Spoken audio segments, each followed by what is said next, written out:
Kailangan bantayan lahat? Anak, ikaw pa rin ba ang gumagawa ng lahat sa negosyo mo kahit na may employees ka na? Yung tipong pag umalis ka lang ng isang araw, bumagsak na ang operations? Yung pag hindi mo sinusubaybayan bawat galaw ng tao mo, may mali ka agad na mangyayari? Naku anak, I understand that feeling. Kasi after 3, 4, 5 years na tumatakbo ang negosyo mo, dumami na ang empleyado mo pero parang mas lalo ka pang napapagod. You thought that hiring people would give you freedom, di ba? Pero ano yung nangyari? You became a full-time supervisor, checking everything, answering every question, solving every problem. Parang mas marami ka pang iniisip ngayon kesa nung ikaw pa lang mag-isa. And the worst part, deep inside, natatakot ka na baka pag hindi mo sila binantayan, magkakagulo ang lahat. Here is the truth that many business owners don't realize. Micromanaging does not come from being controlling. It comes from fear.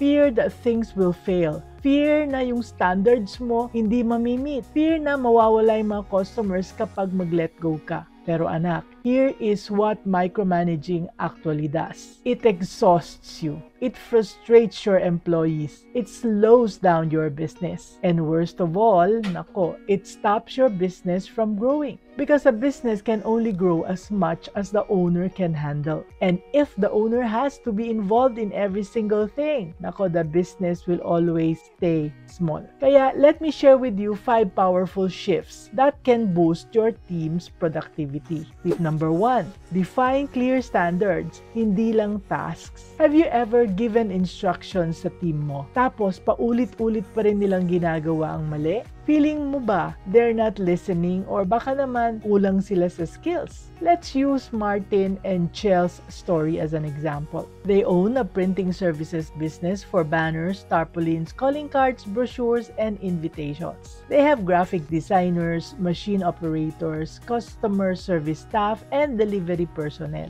Ang pinakamalaking struggle ni Martin was this. He only told people what to do, but never why or how it should be done. For example, sasabihin niya sa designer, gawin mo tong tarpaulin for the client. Pero he never explained anong quality standard, what file format, what's the approval process, when is it considered done. Kaya every time the designer would finish something, Martin would just say, nako mali yan, ganito dapat. The designer would revise. Martin would check again. Hindi pa rin tama. Revise ulit, check ulit. Ilang beses? 5 times. Sometimes even more. Hindi dahil walang alam ang designer, kundi dahil hindi niya alam ang standard ni Martin from the start. Kaya Chel asked him, sabi niya, Love, kung ikaw yung empleyado, maintindihan mo ba kung ano talaga ang gusto mo? And tumahimik si Martin. Kasi, totoo, he was giving instructions na puro just do it, pero walang clarity. So, eto yung ginawa nila.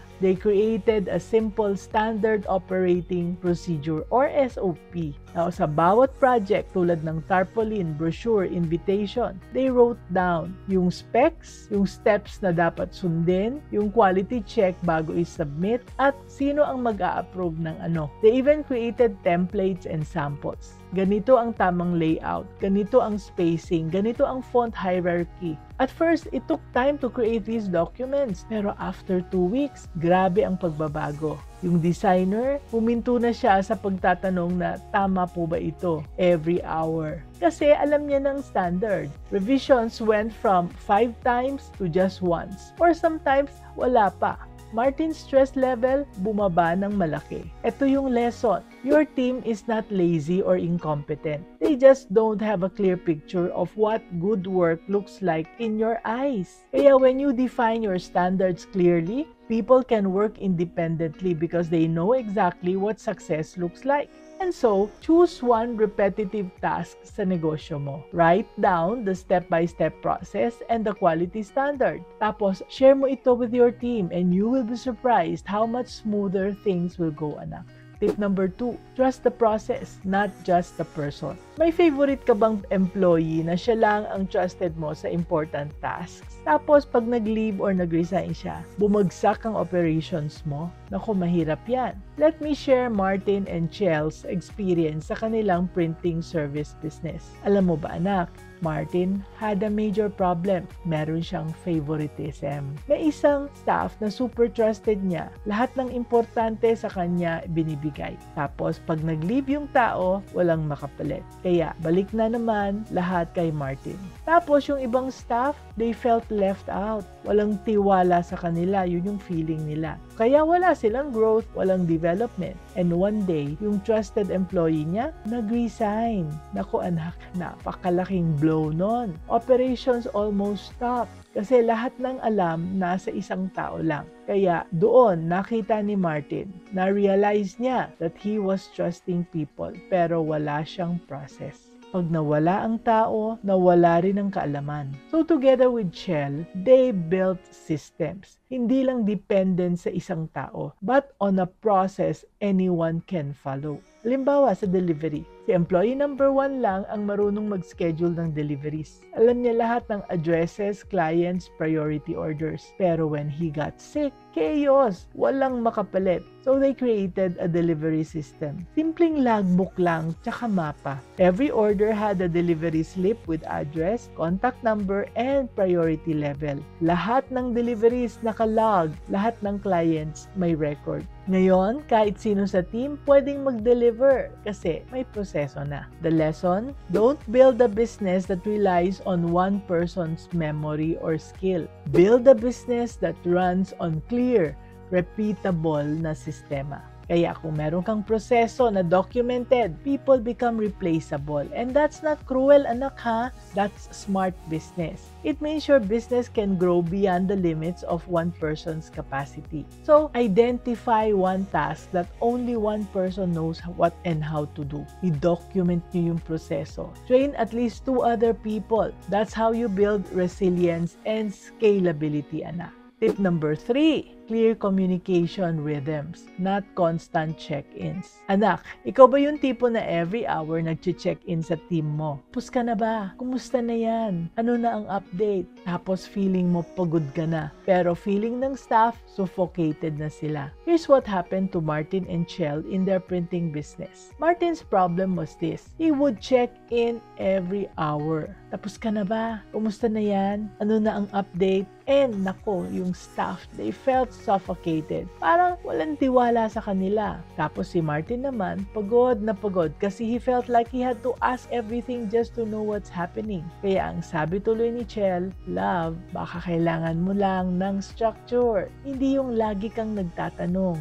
So they set clear communication rhythms. Monday, 9 a.m., 15-minute team huddle. Everyone shares what they finished last week, what they're working on, and if they need help. Wednesday afternoons, quick check-in via group chat for updates only. Friday, end of day, weekly summary, what's done, pending, and any challenges. Walang random na, kumusta na. Walang ganung messages during the day. And with this structure na hindi din naabala yung mga staff, they felt trusted. And Martin had peace of mind knowing updates would come at the right time. Ito yung lesson. Constant check-ins does not show care. Actually, they show distrust. Instead, create regular, predictable na communication rhythms. It gives your team space to work, hindi sila naabala, and it gives you structure to stay informed. So, create a simple communication schedule para sa team mo. Even just 3 touch points a week can already transform how your business operates, anak. Tip number 4, measure outcomes, not hours. Naiinis ka ba kapag ang empleyado mo ay nagte-take it easy lang? Feeling mo kapag hindi sila mukhang busy, hindi sila productive? Si Martin at saka si Shell, they learned this lesson the hard way sa negosyo nila.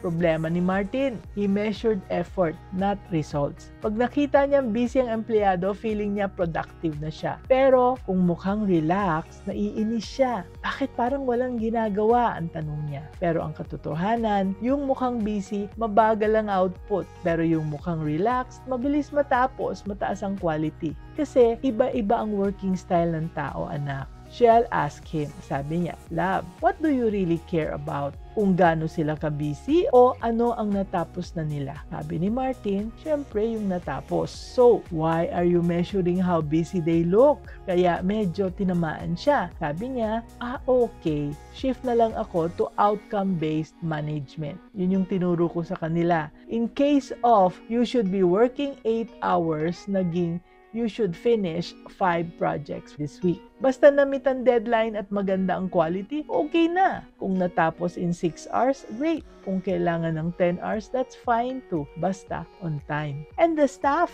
they loved it kasi they felt trusted. They managed their own time. At saka ang resulta, actually, nag-improve pa. Kasi when people feel trusted, they perform better. And when they feel micromanaged, they do the minimum lang. Kaya anak, stop counting hours. Start measuring results. Judge your team based on what they deliver and not how busy they look. That's how you build a high-performing, motivated team, anak. Sa bawat isang role, i-define natin what does success look like this week. I-track natin yan. Hindi yung oras, but the outcomes. You will see a shift in both productivity and morale. Now, tip number 5, invest in training, not just hiring. Frustrated ka na ba kasi ang bagal matuto ng new hires mo? Feeling mo ba they should just figure it out on their own? Let me tell you what Martin and Shell discovered sa kanilang printing services business. Yung struggle ni Martin sa mga bagong employees niya, totoo yun, no? Pag may bagong hire, sasabihin ni Martin, sige, mag-observe ka lang tapos matututo ka na. Walang proper onboarding, walang training. Kaya ang bagal, bago maging productive ang bagong tao.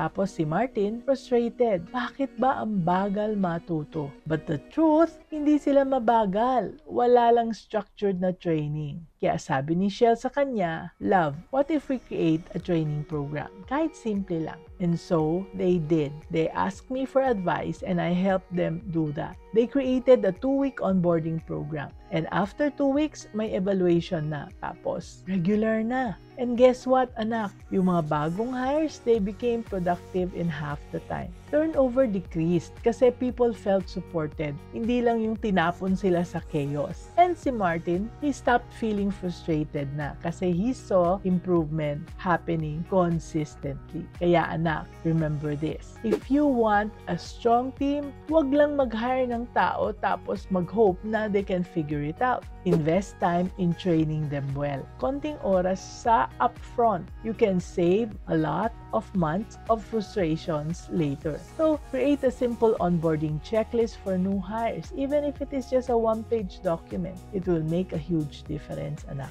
Promise. Kaya, anak, if you are feeling trapped sa negosyo mo, like you cannot step away, tandaan mo ito. The goal of building a business is not to work harder forever. It is to build something that works even without you. And that starts with trusting your people. Not blindly, pero may systems, structure, at saka suporta. Stop micromanaging and start empowering. Your business will thank you for it. Your team will thank you as well. And your sanity, nako, magiging okay na rin yan, anak. Take the first step today. Choose one area. Apply just one shift. You don't have to change everything overnight. Just start somewhere. Because a business that depends only on you, that's not a business, anak. That's a job. Kaya, let's be business-minded, Pinoy.